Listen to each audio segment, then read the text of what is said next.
Everybody, and welcome to the Public Works and Natural Resources Committee. With me here today is Councilman Terry Borneman, Councilman Michael Littlewis, and Councilmember April Barker is here too. And we have 4 items. The first item is an update to Bellingham Municipal Code 17.76 floodplain development. Thank you. Good morning. Ted Carlson, along with Jason Porter, the city's stormwater manager. This item is information only. We want to kind of lay out the process that will be coming to the council later this year related to some updates to the municipal code as it relates to floodplain management and development. So with that, I'm going to turn it over to Jason, talk a little bit about what we're doing, why we're doing it, and what you can expect to see later this year. Yeah, hi, Jason Porter, Public Works Natural Resources. So, as Ted was introducing, we're going to be updating our floodplain development regulations, and that's Bellingham Municipal Code 17.76. In November of 2016, we had a community assistance visit from the Department of Ecology, essentially an audit. And during that process, they had identified that our floodplain ordinance needed to be updated for a few components. And so we've taken the information from the Department of Ecology and are working with legal now of revising the ordinance. It does say 3 minutes. That's pretty much. Yeah. Yes, Michael. Yes, I know that we have some rather low-lying areas in the Happy Valley area, which I guess are probably floodplain. Where else in the city do we have floodplain? Along most of our creeks. And so we have what I would describe as typical floodplains for a creek corridor. You can see, based on the mapping that we have, it's about 100 to 200 foot buffer on both sides of most of our creeks. That's a regulated floodplain. Any other questions? Thank you very much, sir. We'll go to the next item. Usually when I look at this, it says 3 minutes. Yeah, right. I don't believe that. Yeah. Okay, noise variance request for WASDOT for SR 542 paving project. Great, thank you. Department of Transportation submitted a request to the city to ask City Council for a variance from our noise requirements.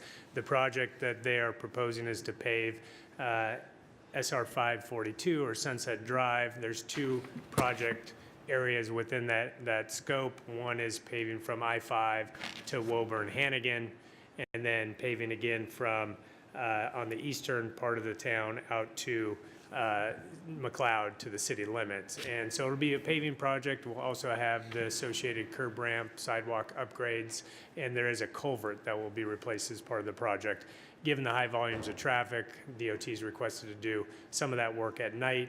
They're requesting 55 non-consecutive days, so they don't anticipate working for a 55-day stretch, but want to have that flexibility to have that total number of working days within the total time frame that they're requesting, which is from March. Starting in March, they were a little bit late getting their project out to bid, but they still, and it's out to bid right now, but they do anticipate still working within that window of March 19th to November 16th. So that during that period of time, somewhere within that time frame, 55 non-consecutive nights. Staff supports the recommendation. We think it would be much easier for traffic management. Be happy to answer any questions that you might have about the project. Committee? Terry? Yeah, move approval. Okay.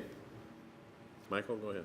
Under proposed mitigation measures, it has some of the basic things like no tailgate banging on the trucks, well-maintained bed liners, but kind of not much more besides notification. One of the things we've heard in the past is that they carefully staged the construction, so there was like maybe a week worth of noise in this block or section, and then it moved on and they never came back, or they came back, you know what I'm saying? Mm-hmm. Has to do with moving the noise along, so all 55 days, even if they occurred, all occur in the same place. Is there any formal discussion about how they're going to move it along the road, or will they have to spread it out? And We haven't had that. That will likely be a discussion between the DOT and their contractor. So the contractor will have a certain number of working days. The project owner, the DOT, doesn't typically dictate exactly where they work within the project boundaries within those days, but we'll certainly pass that along. I would think from a typical paving operation, you'll see exactly what you're mentioning, that they will just be moving along the corridor and not spending an overly long amount in front of one property owner or one section. Well, so I guess I'd like it if you would pass along that request for me, or maybe it's already a request you would make, that they consider their staging. Yeah, we can definitely do that. Thank you. Ted, where it says on number 5, they notify residents with 500 feet of the project, is that a circle around the project or both sides of the street or? Yeah, both sides, 500 feet going both ways of the project, and we'll do more. We'll work with them. We'll add it to our How do they notify them? they'll do direct mailers, Oh, yeah, direct mailers, and then okay. there'll also be, and what maybe probably is more effective, reader board signs that'll be put out so that all the people that drive through the corridor will see that there'll be night work, there'll be work during these dates, and then we'll add it as we typically do with DOT projects to our road report, make sure that it gets out through all of our general channels as well. Okay, anything else? Okay, motion is made to grant the noise variance request. All those in favor will say aye. Aye. All those opposed, motion carries unanimously. I'll bring that forward tonight. Okay, here we go. Next item, update the city stormwater comprehensive plan and stormwater utility rate structure. Now the fun begins. Yeah, this one will be a little bit more detailed, but again, this is an introduction to a project that we're starting this year, so it is information only, as says in the staff memo, and is the case with all three of our utilities. We have comprehensive plans that guide the utilities' work, and Jason's going to walk through what we're taking on this year in terms of updating the stormwater comprehensive plan and the associated rate study that's happening at the same time. So, Jason, go ahead. All right, are we on here? All right, hello, my name is Jason Porter. I'm the stormwater manager for the city of Bellingham. I think I've had an opportunity to meet most of you before. I think last time I had an opportunity to speak in front of you was at last year's Lake Wacom Joint Council meeting. But you might also remember last year, myself and my consulting team also revised the stormwater development regulations to be in compliance with ecology standards and to make low-impact development the preferred and commonly used approach to stormwater development. So the purpose for me being here today is to provide a brief, albeit longer than the introduction to the flood code, that Public Works has begun the process of updating the stormwater comprehensive plan, as well as we'll be performing a stormwater utility rate study. So as I just stated, Public Works is in the very beginning process of updating the stormwater comprehensive plan and the stormwater utility rate study. We're going to be doing the rate study and the comprehensive plan update as a joint project under the same consulting team, covered under the same contract. We are in the process of selecting a consultant. We published a request for qualifications approximately 2 months ago. We had a good response from that RFQ, and we have now selected a consultant, and Public Works and Purchasing is in the process of contract negotiations with that consultant. The intent and purpose of us doing this as a joint venture, having them come together, is that we want the comprehensive plan to feed direct information right into the rate study. So the comprehensive plan will identify what the stormwater utility needs are, what our requirements are, and what our goals are. And then the rate study will help identify how we're going to pay for that. So essentially the comp plan will identify what we want to do, what we need to do, and then the rate study will identify how we're going to pay for that. One of the reasons that we're going to have those done as a joint effort is we really need to have a pathway. We need to identify through the comprehensive plan in a good technical level exactly what the utility needs for both ongoing and future requirements. Public Works has allocated approximately $350,000 for the project, and we have an expected completion date by the end of 2018. Now with that is a fairly aggressive schedule. And like I said, we're currently under the process of contract negotiation with our consultant.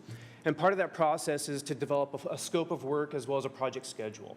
So once we have an implemented contract with a consultant, we'll have a much better understanding through the project schedule of where we'll be at certain milestones when we expect to have the project completed.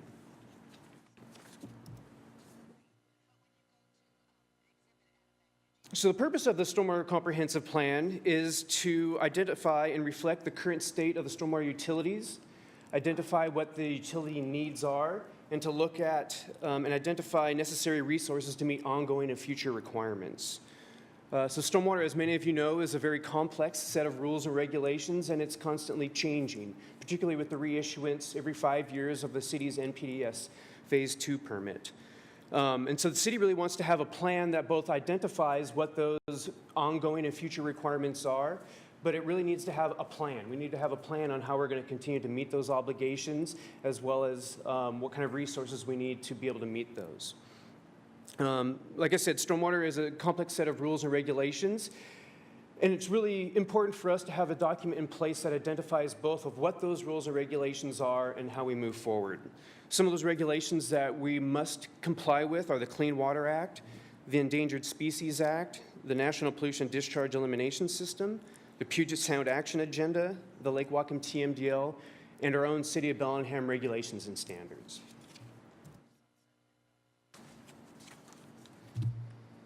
So the Stormwater Comprehensive Plan was updated in 2007.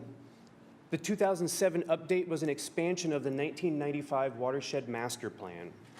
So the 2007 update was essentially a hydrologic model of the city's stormwater infrastructure, and we use that piece to identify where we have capacity limitations or gaps in our drainage system. So as we're doing capital improvements or private development is occurring, we've got a model that really tells us where we need to be upsizing or adding additional stormwater conveyance components. Now, there's still a lot of benefit to the 2007 modeling that was done, but the ecological aspects of the 1995 Watershed Master Plan are out of date and really need to be updated. So now moving on to the utility rate study. The last stormwater utility rate study was performed in 2012. The 2012 rate structure and adopted code included rate increases for the years of 2013 to 2017. So after 2017, the stormwater utility rate increases, and these are the monthly stormwater rates, are annually adjusted, but it's tied to a consumer price index for the Seattle-Tacoma-Bremerton area. So for 2018, the utility did have a rate increase, but it wasn't based on any sort of analysis or utility needs. It was simply tied to a consumer index increase. So the rate study will evaluate current and projected expenditures and will hopefully make well-crafted recommendations for any sort of adjustments.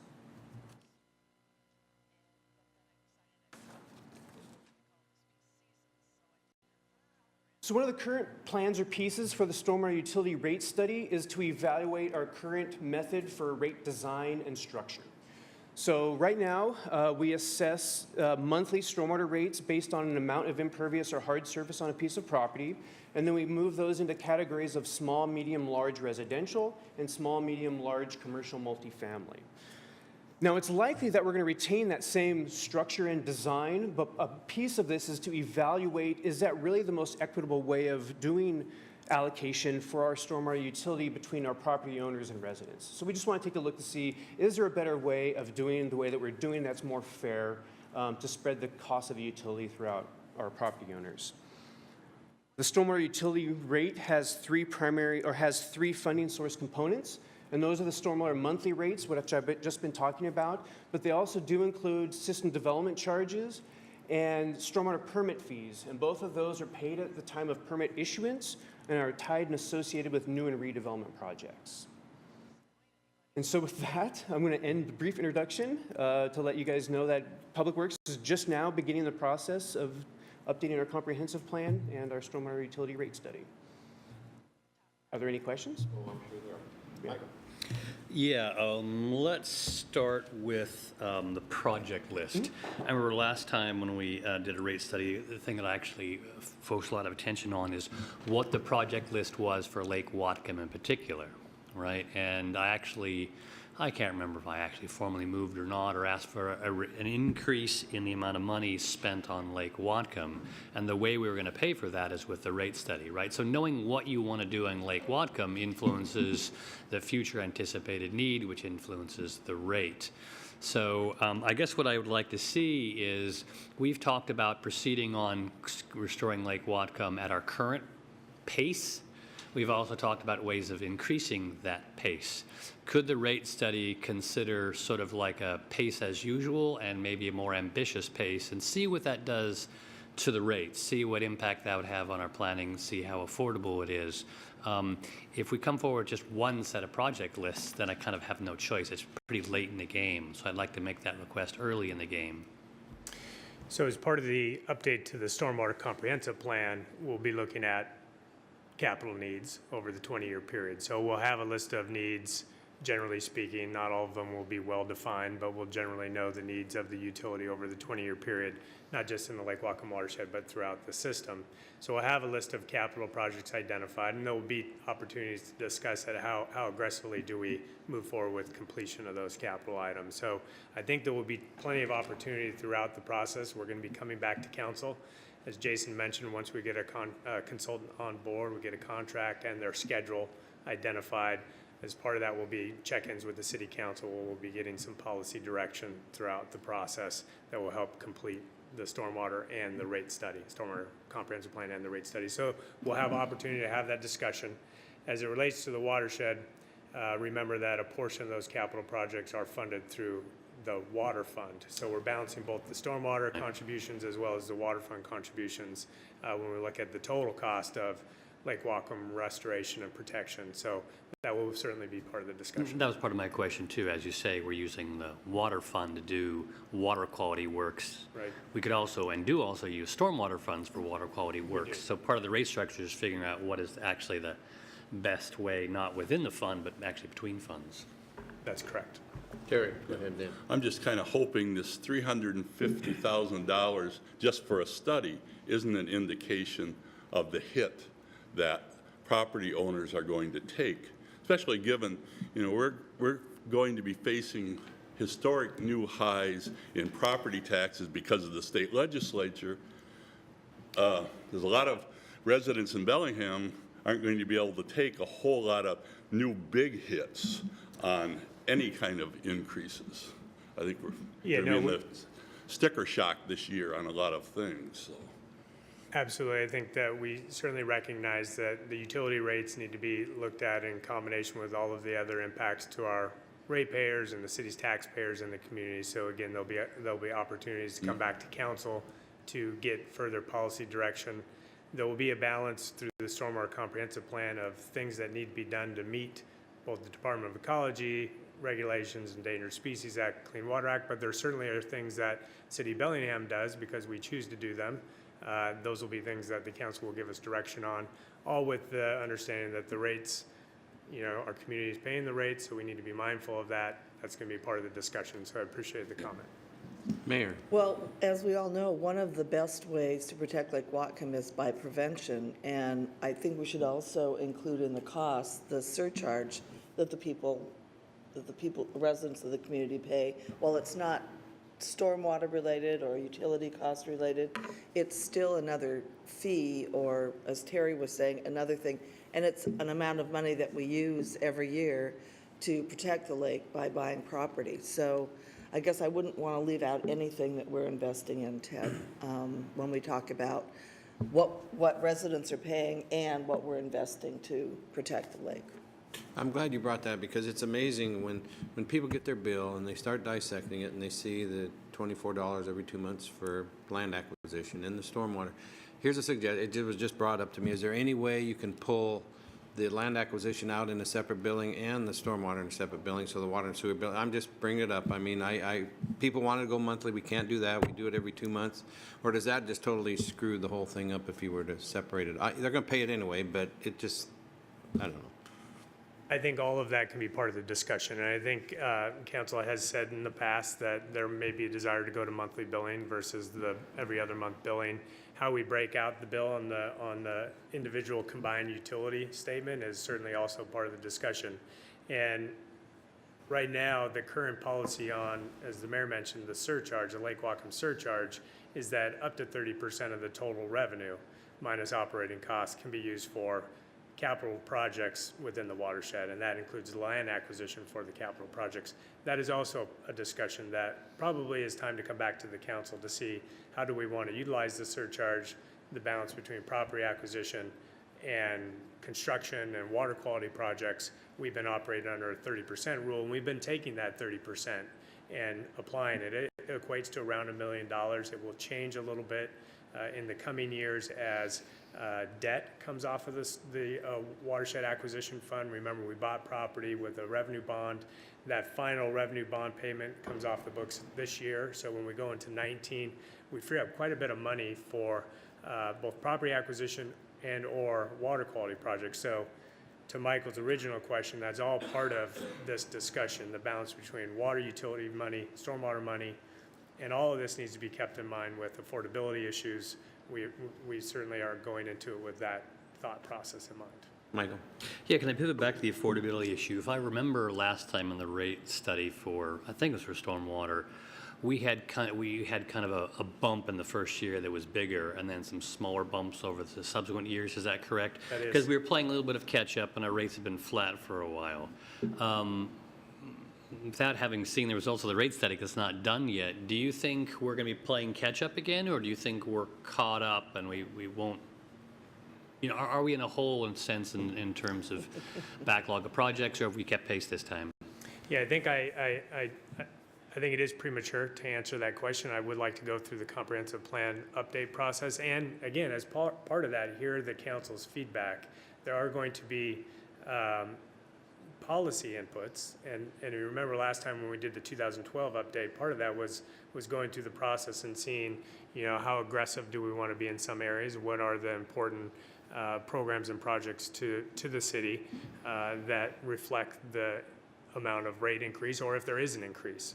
And so I think we need to go into this, go through the process, first and foremost, look and see what do we need to do in the coming years to make sure we're compliant with all of the regulations. What are the things that we have to do to be compliant with our, as Jason mentioned, every 5 years we get a new NPDES permit from the Department of Ecology, and they are aggressive and things are changing and we're having to do more and more to meet those standards. What do we need to make sure that we're in compliance with the other regulations? And then on top of that, are there things that the city wants to do that are beyond that? And there may or may not be, and those would have or may have an associated rate impact. So those are the discussions we need to have throughout this next year as we move forward. So to try to project, I think at this point, you know, are we going to need a rate increase? Is it going to be a significant, or will we need to do something beyond the index? It's too early to say, I think. I think we need to go through that process with council and the community. One more smaller question. With our other major utility, the water utility, we kind of have problems with legacy pipes that are 50 years, 80 years, 100 years old. Our stormwater infrastructure, right, is like relatively newish, right? We haven't been putting in the same kind of infrastructure for decades and decades. Do we have any like legacy infrastructure concerns with stormwater? We do, yeah. So it is true that we may not have water or stormwater mains that are of the age that some of the water and sewer mains are, but they were also put in with less standards at the time, so things are maybe not put into the standard using the materials that we would have done if it was more highly regulated back when things were put in. The other thing with the stormwater utility is we're going beyond just the conveyance. A lot of what we need to look at is water quality, which was not a requirement in the early days, detention, which was not a requirement. So we need to consider all of the aspects of stormwater management. And another issue is the responsibility for culvert replacement, for fish habitat and other things that oftentimes falls to the stormwater utility because there are no other real funding sources for that. So there are some legacy issues, there are some flooding issues that need to be addressed, as well as some aged infrastructure. Go ahead, Mayor. And just to build on what Ted just said, it's really important that, and fair to the council, to understand the total scope of what we're talking about. When we talk about Lake Whatcom or, you know, certain separate projects, I think, and please correct me if I'm wrong, you know, we are not caught up on all our infrastructure for our utilities and things like that citywide. So I think it's fair for all of you to understand, and I think that's why I support what Ted's doing with the comprehensive plan, is to understand what our total obligation is, and then make sure that we're trying to meet as much of it as we can with the revenues and the resources that we have. And I personally think that what we decided on Lake Whatcom, which is 50 years, was that our time frame? And that we could be more aggressive, and that's what I think you're asking, to look and see if we could be more aggressive. I think that has to be put in the context of everything that we have to do, because the whole city depends on our water system, but the whole city depends on the pipes and the pumps and the other things that we do or don't have. Any other questions? Renee, you want to say anything? You're sitting there. I would just add that I'm excited to see the study go forward because, as Ted mentioned, we have a lot of fish passage barriers that we know we will have to deal with at some point in time. We don't have funding for that, so it's a great opportunity to look at what our future holds for us and plan appropriately. I'm always excited about planning. And when you said the end of the year, so then it won't be brought to us until early 2019? Well, maybe Jason, you can speak a little bit. Our original schedule is that we would have something perhaps to adopt by the end of the year, but do you have any That's further correct. And thoughts on so that? our request for qualifications, that was one of the pieces that we had included, that is that we would like the consultant to be able to complete the project by the end of 2018. So right now, their scope of work that they're developing is intended to meet that schedule. But again, we'll have to look to see, because based on their knowledge and experience, they'll know what all it takes to be able to put these types of studies together. So. Okay, thank you very much. Our last item, and then I have something to bring up before the committee, was our Lake Watcom Policy Group meeting we had on February 5th. We mapped out our remaining meetings of the year, and here's the topics. We have the 2018 Watershed Resident Survey, overview of intent and process, additional discussion on aeration proposal that was brought forward by a citizen from Sudden Valley, short-term rental status update, a potential countywide stormwater district funding, review of stormwater capital projects, updates as needed, TMDL, AIS tributary and lake monitoring, land management, forestry, acquisition, parks, AIS annual program review, and a review of the 2018 homeowner incentive program. For our meeting on the 28th of March with the City Council, County Council, and the Lake Water and Sewer District, we have a whole bunch of items that night. The first one will be Lake Watcom Monitoring Program and Annual Report, Total Maximum Daily Load Process Update. We also have capital projects, homeowner incentive, the HIP program, the Aquatic Invasive Species Prevention Program, land acquisition and management, education and public engagement, presentation on county parks completed and planned development, and watershed stormwater funding update. Now, that's going to be a long evening. Supposed to do that between 6:30 and 8:30. Mark will keep us on task. And also, we heard from the person on this aeration phosphorus mitigation idea this man has to bring in hoses and all sorts of different things. I'm not trying to make fun of it or anything, but it's been brought up before, and we're looking at, the staff's looking at it right now. The first initial cost would be $1 million and full $20 million if they went forward with it. Department of Ecology has a lot of problems with that, and they're not too excited about it, but we are doing what we're supposed to do, and that is to listen. So that'll be looked at again at our next meeting. We also had results from the Lake Watcom Water and Sewer District North Shore Fecal Coliform Study. They did 100 properties, 20 were in the need of maintenance, but I'm going to speak for myself. The staff could speak for themselves, but I wasn't fully convinced after listening to the presentation that we really got the kind of data we really need to see if it's that big of a problem out there or not. And I heard others were saying the same thing. It was a very comprehensive study. They paid a lot of money for it, but I'd like to hear what staff has to say on that too, because I wasn't fully convinced that it's that big of a problem. Yeah, Ted Carlson, Public Works, and Renee might want to add to my comments, but I think that it would be fair to provide the Whatcom County Health Department with an opportunity to respond. I know that they chose not to respond at the most recent meeting, but I know they do have a response, and I believe it might be appropriate for them to bring it back to the next joint council meeting. And they have some concerns about the study, and not to speak for them, but I think they have some good information to provide the decision makers on that. And, Same thing? yeah. Yeah, Michael. I have a question. All right. I have a question about the aeration proposal.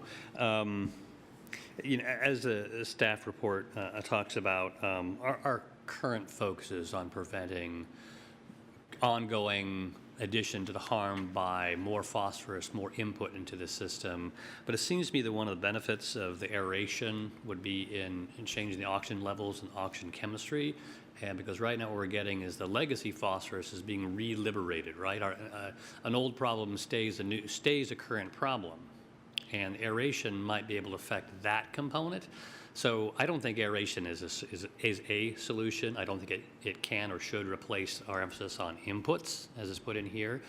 But is there some discussion about whether or not it might be a useful adjunct, especially in areas where lake chemistry you know, is most off and where we're getting basically that legacy reloading. Could it address legacy reloading? So might we give it a limited mission? So my understanding is that there's enough issues with the aeration process that it wouldn't be appropriate in various parts of the lake, because when you do the aeration, there's probably going to be an increase in algae, and then you break the stratification, and then you have temperature problems that like the temperature increase would fall outside what the Department of Ecology would allow. And so my understanding of the process is that it just simply wouldn't work in a lake like Lake Whatcom. It does work in other lakes that are more eutrophic and more shallow. But for lakes like Lake Whatcom that are considered oligotrophic, it wouldn't work. But I would think Basin 1 is in a certain sense like a eutrophic shallow basin. Come on down, Steve. Yeah, Steve Hood is here from the Department of Don't want Ecology. to interrupt and your knitting, but He can answer some of the more technical questions. So there's definitely internal recycle that happens in the lake, and aerating the lake would... Steve, just identify yourself. For Oh, the- Steve Hood from Department of Ecology. So yeah, definitely aeration would interrupt that, but the whole lake aeration is probably not an approach that would be appropriate. It would, actually, one of the things I just read the other day was when people who've tried using it have shut it off because it created big mats of green algae on the bottom that created taste and odor issues. So you've basically got the whole lake is suitable habitat for a lot of species that you don't necessarily want, and you've eliminated a lot of habitat for cold water species. There are approaches that don't break stratification. So you would you'd introduce oxygen into the hypolimnion and cold water. So you keep the lake separated. A lot of money, a lot of expense, and I would describe it as a luxury investment. If you've figured out how to get your diet and you're getting your healthy levels of phosphorus going into the lake, you could speed how quickly the lake reached a new equilibrium by investing in that. But I think that you could also give it time, and every year is different. Some years are good, some years are bad. And once you've adjusted your diet and you have a few good years, the lake's going to start reducing internal recycle each year on its own. It'll take longer, but it saves you a lot of infrastructure costs. And we're in a situation that I've described as, I go to my doctor and he tells me, gee, your cholesterol is getting kind of high. Maybe it's time to look at your diet. Maybe look at your drinking habits. Maybe make sure you're getting enough rest and enough exercise. But he's not suggesting a heart transplant or medication of any kind at this point. We're kind of in the same place. We got one of the cleanest dirty lakes around, and we've gotten on this project, and I think we're on a path that the goals that you guys have adopted of getting it done in 50 years, with options to accelerate it. I think we're in time. We've got enough course corrections in. The city and the county are working on updating the models. When they update those models, questions about, what's our internal recycle like? What will it be like in the future? Those would be good questions to be asking then, and deciding, can we live with waiting till our lake recovers? Wait till we've met our diet and let the lake adjust to that new equilibrium.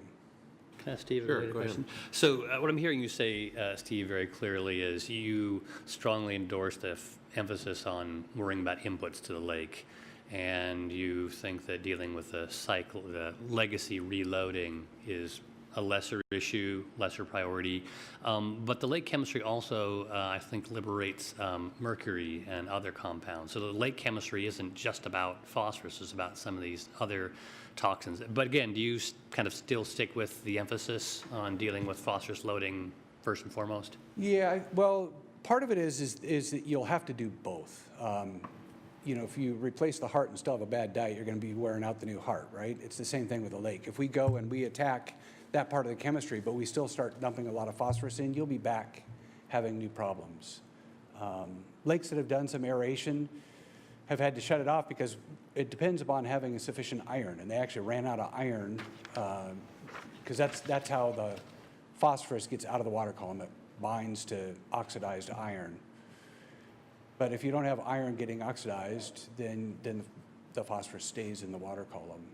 And so, yeah, dealing with your diet first is going to be important. You could do other things to accelerate your recovery, but I don't think that you ever get away from, you can't treat your way out of the problem. So the diet part is obligatory. The other parts, I'm thinking, are luxury. But in the next 10 or 15 years, we may learn that it's more important. Thank you. Thank you, Steve. Okay, thank you, gang. We have one other item, and I'm just going to bring this up now. I'll bring it up in an old or new business this afternoon. I was approached by former Councilman Seth Fleetwood in a group that he belongs to, and I didn't write the name down, but it is a resolution affirming Bellingham City Council support for state and national efforts to enact a carbon fee. There is an effort underway in the legislature under Governor Inslee's leadership, and try to get it on a national level might be a tougher deal, but they want to come and give a little presentation to this committee on the 26th, our next meeting, and I want to ask if the Public Works Committee is okay with that. I don't have a problem. Okay? And this is just a draft also. There'll be time to look at. Go ahead, Michael. I'd like to hear about it too. I mean, personally, I'm a supporter of what I would call accurate pricing on carbon pollution. I'm wondering, have we talked about anything before about supporting the state policy one way or the other? I don't think we ever have. Or we might have.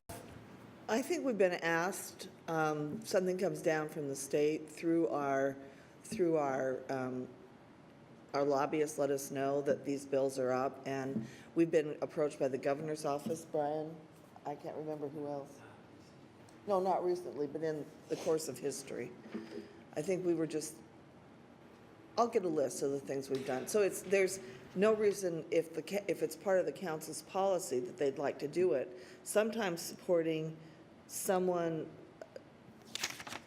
this is coming from. It's a group, and I've got the name in the office. Okay, so sometimes the stuff that comes from a group is, in their perspective, it's not necessarily, something that's been developed by the governor's office or a committee in the House or that kind of a bill. So I think that would be what you'd want to know about this before you did it, is what specifically are they asking about, and does it actually meet the goals that you've set? So, but I don't think there's anything wrong with it if it matches up to what the council wants. Michael. So I guess my request is I would like to hear about this at our next meeting, but would it be too much to ask just at that time to let us know what the current proposal is from the governor, just so we could put the two next to each other? Just a short summary of whatever's currently in the works.